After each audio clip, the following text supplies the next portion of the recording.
안녕하세요. 5월 31일 수요일 아침입니다. 말씀과 함께 새롭게 오는 소망의 아침을 시작하겠습니다. 앤드루 머리는 심령의 연약함은 하나님의 음성에 민감하지 못한 자기중심적 태도에 기인한다 라고 이야기합니다.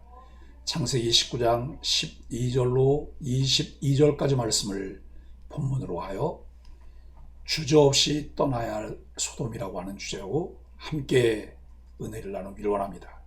천사들은 롯에게 자신들이 이곳에 온 목적을 밝히고 가족과 관련된 사람들을 모두 성 밖으로 이끌어내라고 말합니다. 소돔과 고모라 성은 곧 하나님의 심판을 받을 곳이기 때문입니다. 이에 롯은 딸들과 그 정혼자들에게 가서 말하지만 그들은 농담으로 여겼습니다. 하나님의 천사들이 소돔을 향한 부르짖음을 듣고 여호와께서 이 성을 멸하실 터이니 너희는 일어나 이곳에서 떠나라는 말에 다급한 마음으로 청하지만 소돔 사람들인 딸의 정혼자들은 받아들이지 않습니다.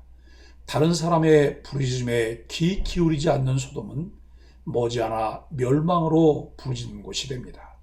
여호와의 동산 같고 애굽같이 좋아 보여 그곳에 정착한 롯은 소돔과 고모라에서 어떠한 삶을 살았을까요? 그는 풍요로움을 원했고 화려한 도시의 삶을 추구했습니다. 하지만 롯은 그곳에서 여전히 거리민 취급을 받았으며 누구도 그의 목소리에 귀를 기울이지 않았습니다. 하나님의 천사는 롯을 이끌어 성 밖에 두었습니다.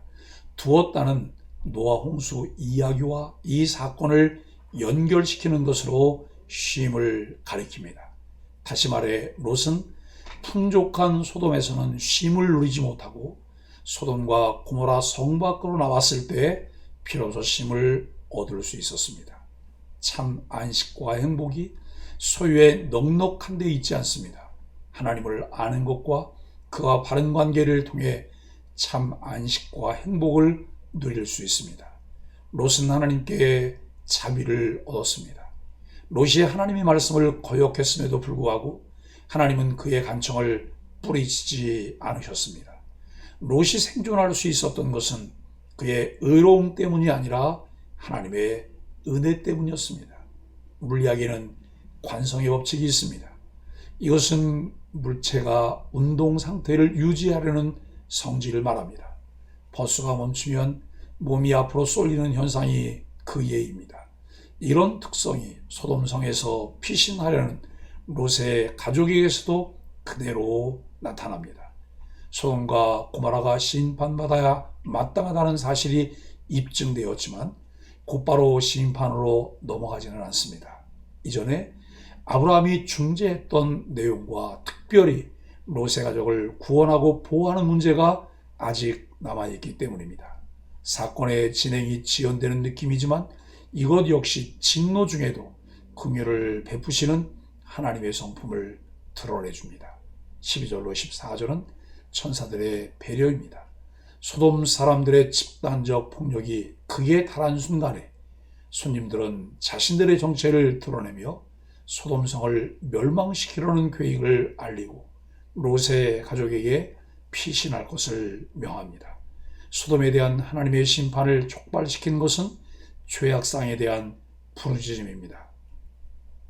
소돔 사람들의 죄악 때문에 고통당하는 약자들이 하나님께 부르짖었습니다. 오늘날에도 하나님은 세상 사람들의 타락과 죄악 때문에 희생당한 사람들의 기도를 다 듣고 계십니다. 하나님은 제후 심판의 날에 이 기도에 모두 응답하십니다. 천사들은 롯의 가족만이라도 구원하려고 피신을 명했지만 롯의 가족들이 보인 반응은 냉담합니다. 특히 롯의 예비 사위들은 롯의 피신 요청을 농담으로 여겼습니다. 이러한 태도는 노아에게 하나님의 심판 경고를 듣고도 그 말을 비웃고 조롱한 노아 당시의 사람들과 같습니다. 오늘을 살아가는 이 시대도 다를 바 없습니다. 하나님은 여전히 주권으로 섭리하시며 하나님의 구원의 일들을 계속 하십니다. 결국 롯의 두 사위는 유황불 심판에 매몰되어 멸망을 당합니다. 하나님의 말씀은 신실하여 반드시 성취됩니다. 우리는 하나님의 심판 경고를 믿고 대비해야 합니다. 15절로 16절은 재촉과 인도입니다. 동틀 무렵에 천사들은 롯을 재촉하여 그의 아내와 두 딸들의 피신을 서두르라고 명합니다. 그것은 소돔의 멸망이 임박했기 때문입니다. 그런데도 롯은 소돔성에 대한 미련을 버리지 못하고 지체합니다. 아마도 그는 비옥한 소돔의 토지와 그동안 모아둔 재물을 버려두고 떠나는 것이 못내 아쉬웠을 것입니다. 그러자 천사들이 주도적으로 롯과 그의 가족들의 손을 붙잡고 성 바깥으로 안전하게 이끌어냅니다. 그들은 하나님의 크신 자비로 구원을 받습니다. 인간에게는 구원의 가망이 없습니다. 전적인 하나님의 은혜가 아니면 누구도 구원에 이르지 못합니다. 17절로 22절은 작은 성읍 소알입니다. 노아가 하나님의 명령에 지체하지 않은 것과 달리 롯과 그의 가족은 매우 지체하며 머뭇거렸습니다.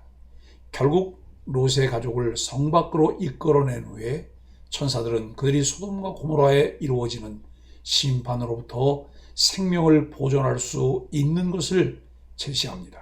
첫째, 돌아보지 말고 머물지 말라고 합니다. 둘째, 산으로 도망하라고 합니다. 그런데 오히려 머뭇거리며 산까지 도망가게 하지 말고 작은 평지 소알 성읍에 가서 피신하게 해달라고 요청합니다. 하나님을 전적으로 신뢰하지 못했기 때문에 자신들의 소견을 따라 제안을 하는 어리석음은 불신앙의 표시입니다. 롯과 그의 가족이 산으로 피신하는 도중에 재앙을 만나 죽을지도 모른다고 생각한 것인데 아직도 자신들의 안전 문제가 그 손에 달려있다고 착각을 하고 있습니다. 소돔성에 대한 애착과 미련을 버리지 못한 기회주의적 처신이기도 합니다. 하나님을 신뢰하십시오. 그리고 하나님의 말씀에 귀를 기울이고 그 말씀을 따라 살아가십시오. 롯이 소알을 선택한 이유는 단지 작고 가까워서입니다. 그 성읍 사람들이 소돔 사람들과 같은지 다른지는 관심이 없습니다. 그저 자기 생명에만 관심이 집중되어 있음을 보여주는 한 단면입니다. 롯은 그 이전에도 하나님과의 바른 관계나 하나님 중심으로 사는 것에는 관심이 없었습니다. 아브라함과의 헤어질 때에도, 아브라함의 양보로 자신에게 선택권이 주어졌을 때에도 그는 자기 중심적인 결정을 내렸습니다. 여호와의 동산 같고 애굽 같은 화려한 도시에 살면서 많은 것을 누리고 축적했을 것입니다. 그러나 소돔과 고모라가 심판을 받아야 하는 상황에서 그들은 모든 것을 버려야 했습니다. 이런 과정이 이젠 헛된 것을 추구하지 않고 하나님의 관심과 방법, 그의 인도하심을 신뢰해야 함에도 여전히 자신 중심의 선택을 하는 롯의 어리석음을 봅니다. 천사들의 제안에 흔쾌히 아멘할 수 있었으면 얼마나 좋았을까요? 자신의 생각, 자신의 소견에 따라 수정 제안하는 모습을 보며 안타까운 마음을 갖게 됩니다. 롯의 강청에 못 이겨 천사들은 가족이 소알에 피신하도록 허락합니다. 천사들은 롯의 가족이 안전하게 피신하기까지 소돔에 대한 심판을 시행하지 않습니다. 이것은 장차 있을 하나님의 최후 심판에 대한 예표입니다. 하나님의 최후 심판은 선택받은 사람들이 다 구원을 받은 후에 시행됩니다.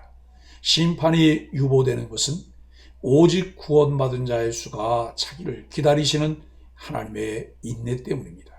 그날이 다가오기 전까지가 바로 구원의 날입니다. 사랑하는 소망의 가족 여러분, 롯과 그의 가족은 소돔에 대한 천사들의 심판 경고에도 불구하고 떠나기를 주저하다가 천사들이 그를 이끌어내자 마지못해 소돔을 떠났습니다. 이것이 우리의 모습은 아닌지 돌아봅시다. 세상에 대한 하나님의 심판은 반드시 이루어집니다. 우리는 멸망의 도성을 벗어나 구원의 도성 천국을 향해 당장 주저없이 떠나야 합니다. 우리가 하나님의 백성으로 선택된 것은 하나님의 전적인 은혜입니다. 그 구원의 은혜에 감사하며 날마다 주의 말씀을 붙들고 점진적 성화의 삶을 살아가야 합니다. 머물러야 할 곳과 떠나야 할 곳, 머물러 있어야 할 때와 떠나야 할 때를 잘 분별하며 하나님의 은혜를 입은 자로 서로 진심으로 사랑하며 사랑을 실천하는 소망의 가족으로 살아가길 예수 그리스도 이름으로 간절히 축복합니다. 함께 기도하겠습니다. 자비로우신 하나님, 죄악된 세상에 머뭇거리는 우리를 붙잡아 이끌어 주시니 감사합니다. 떠나라 하신 자리에서 미련 없이 일어나 하나님 품으로 두려움 없이 달려가게 하여 주옵소서. 하나님의 심판을 진실로 받아들이지 못하고 주저하는 이들에게 은혜와 용서의 복음을 전하게 하여 주옵소서. 예수님의 이름으로 간절히 기도합니다. 아멘.